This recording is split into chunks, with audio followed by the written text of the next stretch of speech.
Hello and good morning. I'm going to be doing the Hollandaise sauce this morning. It's one of my favorite meals and this packet makes it super simple to make. I prefer mine with smoked salmon, but there's a lot of people that like it with bacon or ham, asparagus, or nothing at all, just the eggs and the sauce. So instead of worrying about separation or anything like that with our egg yolks, we're going to be using this. 1 stick of butter, so half a cup of butter, and a cup of water. That's all we're gonna need. So I've already got my butter in melting. It's almost there. And I've got my water on to boil to do our poached eggs. So give me one quick second here. I'm just gonna stir this up. So the one thing that we do have to keep an eye on when doing this meal, everything is like quick. This doesn't, the longest part of this meal is waiting for everything to boil or melt. So it's a really quick meal to prep. So we just have to watch all of our timing to make sure everything comes together just the way we want it. So we got that melting. Water is on. Come on. Oh, helps if I put it a little higher. There we go. So I've got my English muffins in, ready to hit the button. My smoked salmon is already separated and ready to go as soon as this is done. And we're going to be able to make our sauce in just a moment. So I've got my half a cup or 1 stick of butter in here. Almost all melted for me. This is my 8-cup pot. That's my 12. Just depending on what you are doing. I find both of them definitely have preferences one way or the other. So if I'm going to do egg salad sandwiches and things like that, like my hard cooked eggs or baby potatoes, things like that for dinners, potato salad, I tend to use the big one. Or pasta, the big one. Stuff like melting butter and adding just a little bit of this and a cup of water, perfect for the small one. If I'm going to be doing up broth, to do for soups later on or simply just to have because it's been that kind of week, I use the smaller one. Alright, so my butter is all melted. There we go. We're going to add our sauce mix.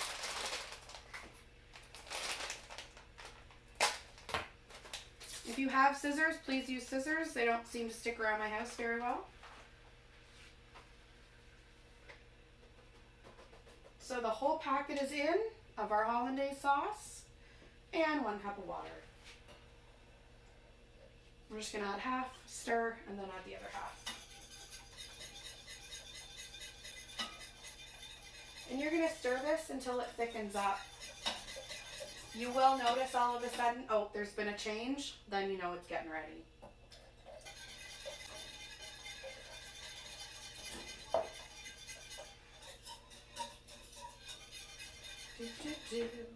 How's my boiling water coming? Not quite yet. Alright, I'm going to turn my sauce mix down a little bit. I don't want it to boil on me. We just want to warm it up.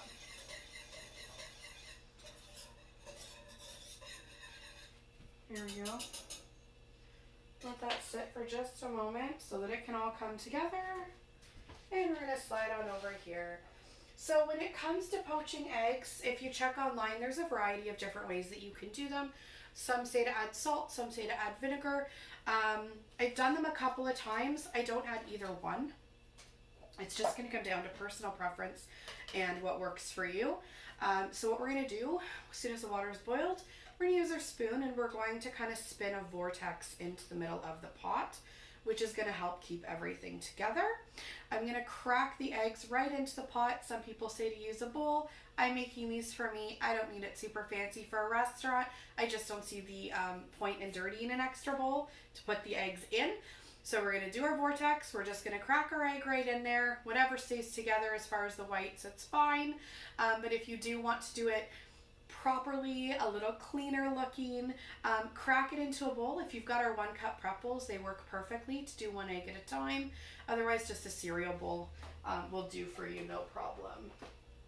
And yes, this is absolutely for lifting stuff out of an air fryer, but I actually find it perfect when I lift my eggs out because anything else that's just not quite attached, the whites, just sort of fall through and I don't have to worry about the excess water. So this works really great for me. So this will be what we're going to use to scoop them out.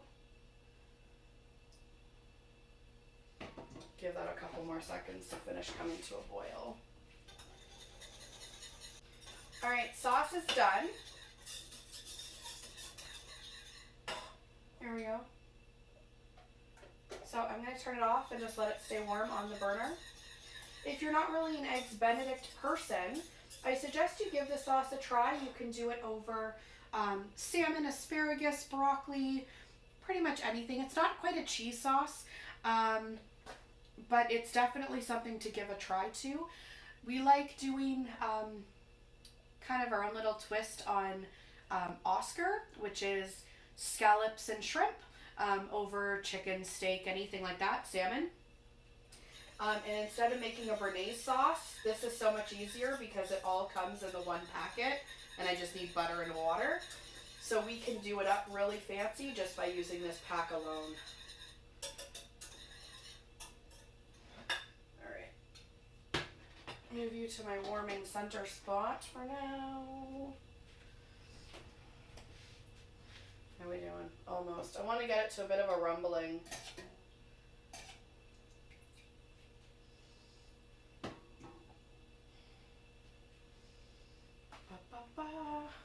So let me know in the comments what you prefer to use hollandaise sauce on.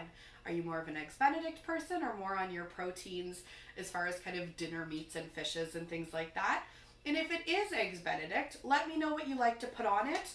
I had this great one at a restaurant a couple months ago, and it was a vegetarian option. So they actually put a tomato, like a really good thick tomato slice down on top of the English muffin. And then it was the egg, the hollandaise sauce, and then they put like pico de gallo right across just in a line. So it wasn't overpowering, but it just added a little bit of extra kick to it. It was delicious. I highly recommend doing it with tomato if you are vegetarian, because it still gives you that extra little something. And the pico was perfection on top. I loved it.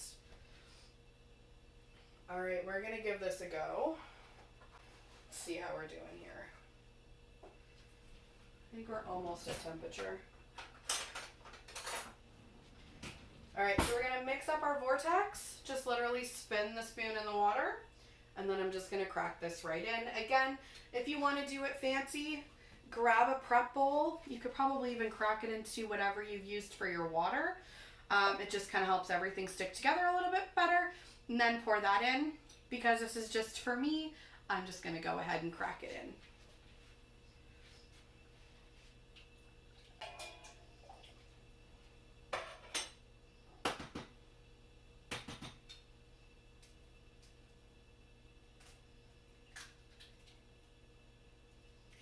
And we watch the egg do a lovely little spinning dance. Beautiful. So depending on how long, I'm just going to rinse, hang on. So we're looking at about 2 to 3 minutes for me for this egg. I'm actually going to throw another one in just a second. But I'm looking at about 2 to 3 minutes for mine. I kind of like mine a little on the softer side. I don't want it completely hard yolk in the middle, but just depending on what you prefer. If you want to check it at any point in time, simply scoop it out carefully. Just tap it with your finger a little bit. You'll be able to tell if it's still really soft or if it's getting harder the way you'd prefer it. And we're just gonna...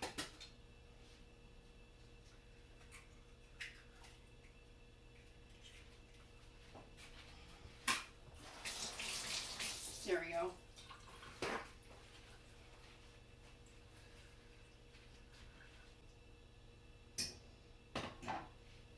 I'm always worried they're going to stick to the bottom, so I like to just do a quick check. This can be refrigerated. It's never lasted more than 3 days in my house, like today being day 1 kind of thing, so 2 days in the fridge and then it's gone. I'm going to be honest, I don't exactly know how long it would last in your fridge, so I would suggest that you eat it within like 48 hours or so of making it, just to ensure that it doesn't go bad on you. So that's our hollandaise sauce with literally half a cup of butter, so 1 stick of butter, and a cup of water. And I had a plate, there we go. All right, I'm gonna pop my English muffins down.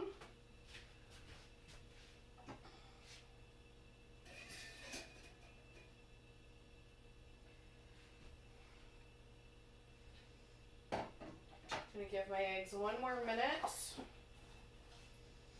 Now they do suggest that you use fresher eggs.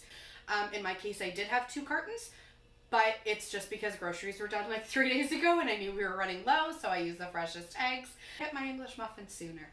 My eggs are ready, my English muffins are not. We'll see how long this takes. It all comes down to mastering the timing. Haven't got there yet. The first time I did this, I thought the eggs would take so much longer. My eggs were so hard in the middle because my sauce wasn't done. My English muffins weren't even separated yet. I didn't have my salmon bag cut. Oh, it was a nightmare. So give those eggs to the puppy because I do not like my eggs I don't like hard cooked eggs. Unless it's going to be in egg salad or something, it's just not my thing. So Doggo ate the eggs and I restarted once everything else was done, and I kind of had one that was a little overcooked from what I like, but it was okay, and then I had the other one. So yeah, we'll get there. There we go. I'm going to bring these over to you. I can always wipe this off. Okay. I don't want it to leak down on me, or fall through, I mean. But you can still see these are still jiggly, which is exactly how I want them. I'm going to set them back in the water just for a minute. There we go. I just don't want them to fall apart. If you have a slotted spoon, go for it. But it definitely works perfect if you don't. It's just if I hold it on there for too long, they're going to slowly fall through the slots.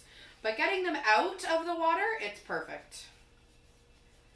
Just wipe off the little bit of water I have there.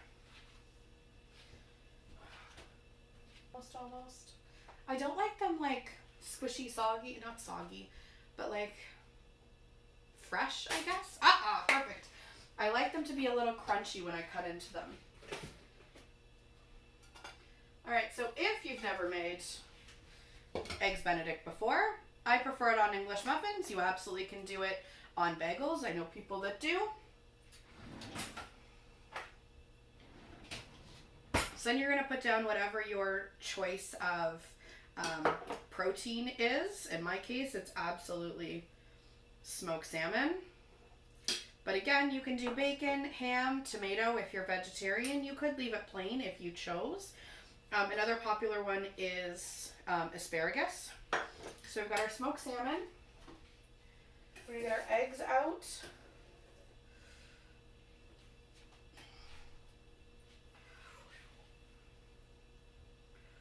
Shake, shake, shake. Whoop! I shook it a little too hard. I'll get it back on. Carefully. I might not get her back on. I might crack her.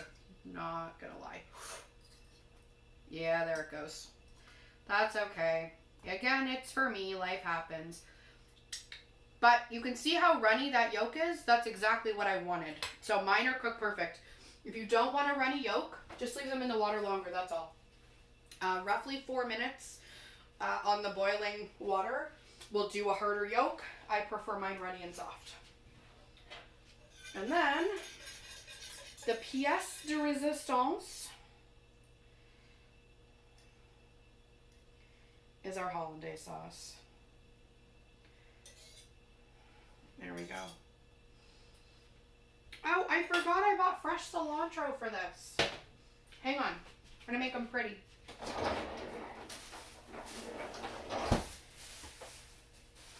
So if you've got any fresh leafy stuff that you want to put on, or you can sprinkle salt and pepper as well. Not my jam with the salt and pepper, but cilantro I'm good with. Just gives it a little something. All right, there we go. Hollandaise sauce ready in just a couple minutes. And I'm sure you will get your timing down just like I will at some point. Enjoy your breakfast. Bye for now.